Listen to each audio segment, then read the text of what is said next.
আপনি যে কথাটি বললেন দুর্নীতিতে চ্যাম্পিয়ন, তার আগে আমাদের আগে যে সরকারটি ছিল তারা যে 5 বছর যা করেছে তার উপর ভিত্তি করেই সেই সূচকটি তারা তৈরি করেছে। বিগত যখন বিএনপি সরকারে ছিল তখন অনেক বিষয় নিয়ে আলোচনা সমালোচনা ছিল, তার মধ্যে একটা বড় বিষয় ছিল দুর্নীতির অভিযোগ।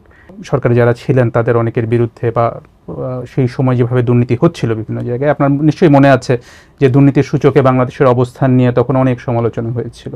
এ ধরনের পরিস্থিতি যে আর হবে না, এই বিষয়ে আপনি ভোটারদেরকে কিভাবে আশ্বস্ত করবেন?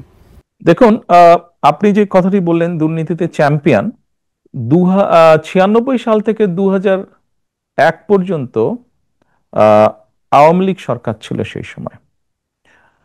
আমরা 2001-এর 1 অক্টোবরে সরকার গঠন করি।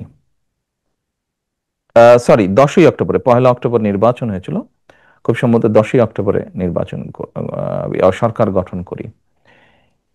এর বোধহয় কিছুদিন পরে একটি সূচক বের হলো টিআইবির, যে মানে 2-3 মাস পরে বোধহয় একটি সূচক বের হলো, যে এরকম একটি সূচক বের হলো।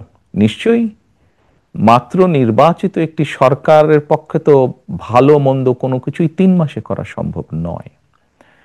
খুব স্বাভাবিকভাবেই যে সূচকটি হয়েছিল সেটি তার আগে আমাদের আগে যে সরকারটি ছিল তারা যে 5 বছর যা করেছে তার উপর ভিত্তি করেই সেই সূচকটি তারা তৈরি করেছে।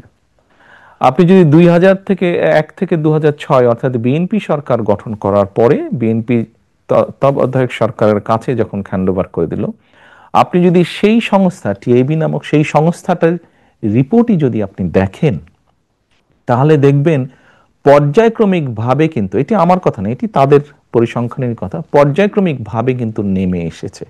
হ্যাঁ, আমি অ্যাডমিট করছি পুরাপুরি হয়তো আমরা করতে পারিনি, বাস্তবতা তো বুঝতে হবে। এটি একটি সামাজিক ব্যাধিতে পরিণত হয়েছে। কাজেই এইটি মানুষকে বুঝিয়ে বুঝিয়ে বুঝিয়ে বুঝিয়ে আস্তে আস্তে করতে হবে, জিনিসটি সময় লাগবে। আমি এখন যত কথাই বলি না কেন, বাস্তবতা হচ্ছে এই বিষয়টি যেহেতু সময় লাগবে, আমাদেরকে কাজ দিয়ে প্রমাণ করতে হবে।